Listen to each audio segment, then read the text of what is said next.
Hi, I'm Sarah, and today I'm excited to share a story that's equal parts shocking and inspiring. It's the story of Anita, a young woman who faced an unimaginable situation with her family. The title of her story? Well, it goes like this. I told my family we needed to downsize our lifestyle if they wanted me to keep paying their mortgage. Then I came home one day to find the locks changed and my belongings tossed outside in garbage bags. Think about your behavior, they told me. So I thought about it, and I made a decision that changed everything. Let's dive into Anita's journey, a tale of resilience, betrayal, and ultimately freedom. Are you ready? Here we go. Picture this, Anita, 28 years old, living her absolute best life. She was thriving, or so it seemed. She had a solid job at a big company, not the kind of job that makes you rich, but one that paid the bills with a little extra to spare. Anita rented a cozy apartment in the heart of downtown, a place she could call her own. It wasn't massive, but it was hers, well, sort of, since she was renting. Still, you know that feeling of coming home after a long day, kicking off your shoes, and just relaxing? That was Anita's life. She'd order takeout when she didn't feel like cooking, binge her favorite Netflix shows, and enjoy the peace and quiet of her own space. Financially, things were looking up too. Anita was making decent money, enough to cover her rent, have some fun, and still save for her big dream, owning her own home. Tired of throwing money away on rent every month, she opened a dedicated savings account just for that future house. Every paycheck, she'd squirrel away whatever she could, watching those numbers climb with pride. I'm actually getting somewhere, she'd think, as her savings grew. Life felt stable, predictable, and for the first time in years, Anita wasn't constantly stressed about money. She had a routine, work hard during the week, hang out with friends on weekends, and plan for a future that felt within reach. It was a good life until everything changed. Then, one Tuesday evening, Anita's phone rang. It was her mom, which was odd because her mom usually called on weekends. Something about the timing felt off. Anita was curled up on her couch, watching a cooking show and debating what to make for dinner when she saw her mom's name flash on the screen. She almost didn't answer, but curiosity got the better of her. "Anita, honey, we need to talk," her mom said, her voice shaky, like she'd been crying or was holding back tears. "What's wrong, Mom?" Anita asked, instantly muting the TV. "Can you come over tonight? Your father and I need to discuss something important with you." Anita's stomach dropped. She knew her mom wouldn't give her more details over the phone, so she grabbed her keys and drove the 20 minutes to her parents' house in the suburban neighborhood where she grew up. It wasn't a fancy area, but it was comfortable, with neat houses and good schools, the kind of place where families put down roots. When Anita walked through the door, the scene hit her hard. Her parents were sitting at the kitchen table, surrounded by crumpled tissues and empty coffee mugs. Her mom's eyes were red and puffy, and her dad looked like he'd aged a decade since she'd last seen him just a few weeks earlier. "Sit down, sweetheart," her mom said, gesturing to the chair across from them. Anita sat, her heart racing. "Okay, what's going on? You're scaring me." Her dad cleared his throat, avoiding her eyes. "I'm getting laid off from work," he said quietly. The words hit Anita like a punch to the gut. Her dad had been at the same manufacturing plant for nearly 20 years, a reliable worker who showed up every day without fail. How could they just let him go? "What? When? Why?" she stammered, her mind reeling. "End of next month," he replied. "They're closing our entire department and moving operations overseas where it's cheaper. 47 people are losing their jobs, just like that." Anita's mom reached for her dad's hand, her face etched with worry. "That's not all, honey," she added. "I've been having health issues. My back pain has gotten so much worse, and the doctor says I need to cut back my hours at the restaurant. Some days, I can barely stand for more than a few hours." Anita felt the room spin. Both her parents losing income at the same time? It was a nightmare. "What about unemployment benefits?" she asked, grasping for solutions. "Can't the doctor help with your back?" Her dad shook his head. "Unemployment won't cover nearly enough, and your mom's been seeing doctors for months." They say she needs surgery, but even with insurance, we can't afford it right now. Then came the bombshell. We're behind on the mortgage payments, her mom said, her voice breaking. 2 months behind. If we don't catch up soon, we could lose the house. The house, the one Anita grew up in, the one her parents had been paying off for 15 years. The thought of them losing it made her feel sick. How much do you need? She asked, dreading the answer. $1, $800 a month, just for the mortgage, her dad said. Plus utilities, groceries, and your mom's medical bills, $1,800. That was more than half of Anita's monthly take-home pay. Looking at her parents' faces, her mom's tear-streaked cheeks, her dad's defeated expression, Anita felt a wave of responsibility. These were the people who raised her, supported her through college, and always had her back. How could she say no? Okay, she heard herself say, her voice steady despite the panic rising inside her. I'll help with the mortgage, just temporarily, until Dad finds another job and Mom gets better. The relief on their faces was instant. Her mom started crying again, but this time they were tears of gratitude. Her dad stood up and hugged her so tightly she could barely breathe. Thank you, baby girl, he whispered. We'll pay you back as soon as we can get back on our feet. Anita nodded, but her mind was already racing, doing the math. $1,800 for their mortgage, plus her own rent, her car payment, groceries, and other expenses. Her savings account, the one she'd been diligently building for her future home, was about to take a serious hit. She'd probably have to dip into it just to make ends meet. But they were her parents. Family helps family, right? That's what she told herself as she wrote them a check that night for the first mortgage payment. Little did she know, this was just the beginning of a downward spiral.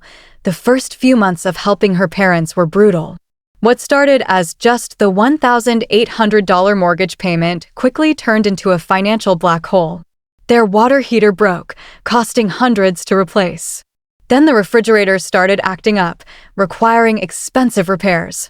A storm caused a leak in the roof, and guess who had to cover that bill? Every few weeks, there was a new emergency, another expense that landed squarely on Anita's shoulders. Her dad managed to find work as a security guard at a local grocery store, but it was minimum wage, working grueling night shifts. It barely made a dent compared to what he used to earn at the plant.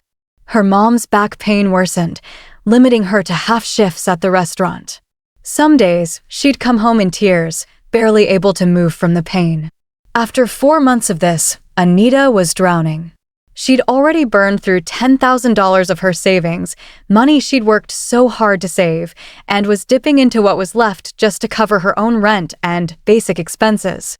Her dream of buying a house? It felt like a distant memory, slipping further away with every check she wrote. Anita couldn't keep up. Supporting her parents while maintaining her own apartment was impossible. When her parents suggested she move back home to save on rent, she felt trapped. Just temporarily, her mom promised, until we get back on our feet. So, at 28, Anita packed up her life and moved back into her childhood bedroom. It felt like a step backward, like she'd failed somehow. She kept telling herself it was only temporary, just until her parents got stable again. But deep down, she wasn't so sure. At first, living at home had its perks. Her mom cooked dinner every night, which was a nice change from takeout or quick meals in her apartment. For about 2 months, they settled into a routine. Anita covered the mortgage, utilities, and most of the household expenses, while her dad worked his security job and her mom did what she could at the restaurant. It wasn't perfect, but it was manageable, or so Anita thought. Then, one day, Anita came home from work to find suitcases in the living room. Her older brother Jake was there, sitting on the couch with his wife Sarah and their 3-year-old son, Tommy. She hadn't seen them in months since they lived 2 hours away. Jake looked embarrassed, Sarah looked annoyed, and Tommy was running around like a wild tornado. "What's going on?" Anita asked, eyeing the luggage. Jake rubbed the back of his neck. "I got laid off last week. We couldn't make rent, so we're going to stay here for a while until I find something else." Anita's heart sank. Her parents, meanwhile, were thrilled, practically glowing at the idea of having their grandson in the house. They immediately asked Anita to move into the smaller guest room so Jake, Sarah, and Tommy could have her larger childhood bedroom. They need the space for the toddler, they said, as if Anita, the one paying all the bills, didn't deserve consideration. Life in the house got chaotic fast. Tommy cried constantly, especially at night, his wails echoing through the thin walls. Anita was lucky to get 4 hours of sleep, dragging herself to work each morning feeling like a zombie. Jake's job search was half-hearted at best. He'd spend his days looking for work, but often ended up hanging out with friends or at the mall with Sarah, leaving Tommy with Anita's parents. Sarah, meanwhile, complained about everything. The house was too small. The neighborhood was boring. There wasn't enough hot water for showers. And then there was her spending. Anita started noticing Sarah coming home with expensive handbags, designer clothes, and jewelry, items that cost more than Anita spent on groceries for the entire household in a month. One day, Anita couldn't take it anymore. "Where did you get the money for that purse?" she asked Sarah, pointing to yet another shopping bag. Sarah snapped back, "That's none of your business. I don't have to explain my purchases to you." Furious, Anita went to her mom. "How much is Jake contributing to the household expenses?" she asked. Her mom squirmed, avoiding eye contact. "Well, he's not really able to contribute right now. His job doesn't pay much, and they have their own expenses." Anita was livid. She was working full-time, pouring her entire paycheck into supporting 7 people, her parents, Jake, Sarah, Tommy, and herself, while Sarah blew Jake's salary on luxury items. She brought it up at dinner one night, trying to stay calm. "Jake, don't you think you should contribute something to the household budget? I mean, we're all living together, and Sarah's buying expensive stuff while I'm paying for everyone's food." The table erupted. Jake yelled, "You need to mind your own damn business, Anita. What I do with my money is not your concern." Sarah chimed in, "She's just greedy, obsessed with money. Everything's about dollars and cents with her." Anita fired back, "I'm the only one bringing money into this house. Of course, I care where it goes." Shockingly, her parents sided with Jake and Sarah, calling Anita ungrateful and saying it was her duty to help family, not to brag about it. Then, Jake suggested they all go out for pizza to discuss this like adults, everyone except Anita, that is.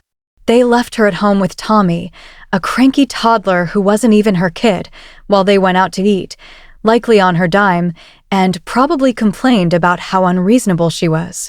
Sitting on the couch, watching Tommy play, Anita realized just how messed up things had become. She was a living ATM, providing free babysitting, and somehow, she was the bad guy. Things got worse. One Saturday morning, Anita's mom knocked on her door, asking her to come downstairs for a family meeting. Everyone was gathered in the living room, and her mom, with a forced smile, announced, "We're talking about Christmas vacation plans." Anita almost laughed. "What vacation? We can barely afford to keep the electricity on." Her dad chimed in, "That's what we wanted to discuss. We think the family should take a real vacation this year. Hawaii would be perfect."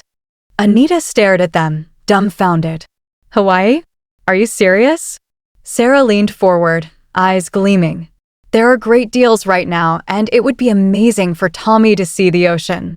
Anita braced herself. "How much?" Her mom answered, "About $12,000 for all of us.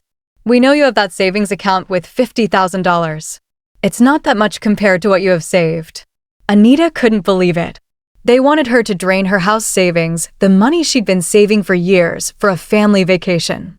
"That money is for buying a house," she said firmly. "It's not vacation money." Sarah scoffed.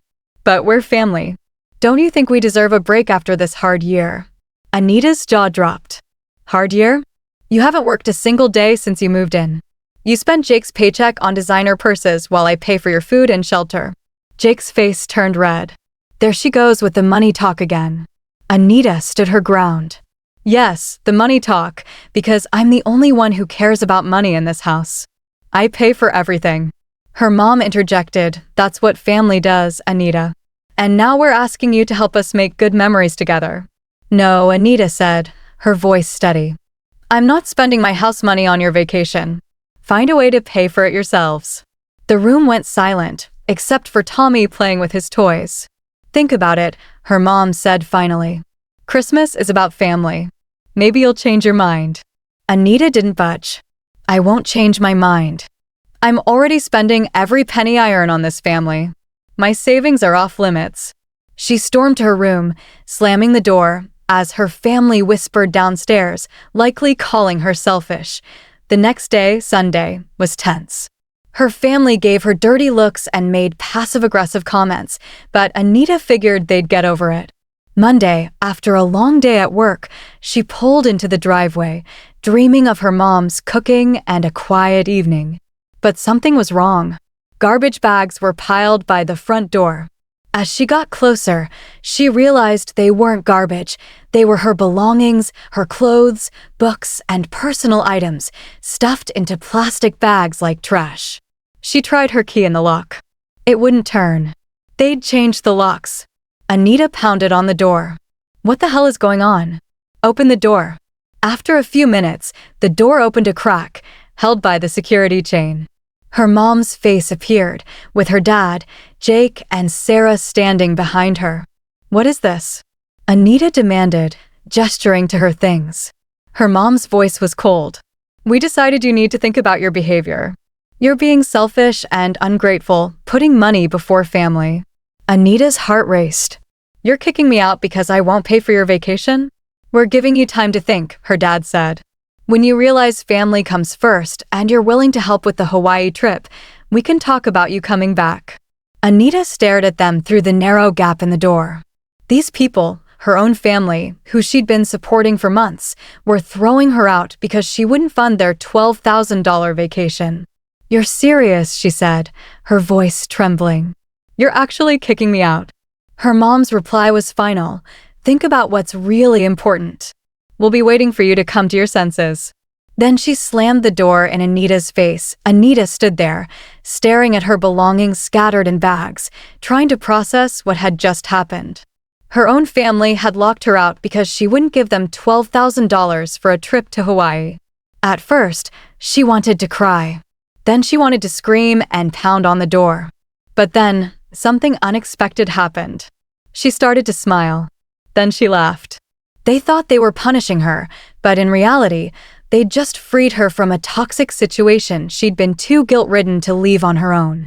Anita loaded her things into her car and drove to her friend Lisa's house. Lisa had a spare room and had always said Anita could crash there if needed. When Anita arrived and explained everything, Lisa shook her head. "Your family is insane," she said, helping carry the bags inside. "But honestly, this might be the best thing that could have happened to you." That night, sleeping in Lisa's guest room, Anita felt lighter than she had in months. No crying toddler, no demands for money, no guilt trips about family duty. For the first time in a long time, she could breathe. Over the next few days, staying at Lisa's gave Anita clarity. She started apartment hunting immediately, not wanting to overstay her welcome. It felt strange yet exhilarating to look at rental listings again. Now that she wasn't supporting 7 people, she could afford a nice place.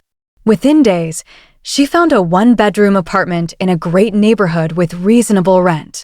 She put down a deposit and moved in, relishing the feeling of having her own space again. Her own rules, her own choices, her own life. She could eat what she wanted, watch what she wanted, and sleep without interruption. It was pure bliss. For a whole week, her family didn't contact her. Anita thought they might actually stick to their ultimatum, waiting for her to come crawling back with her savings. But then, the mortgage payment came due. Her phone rang on a Tuesday morning, her mom's name on the screen. She almost didn't answer, but curiosity won.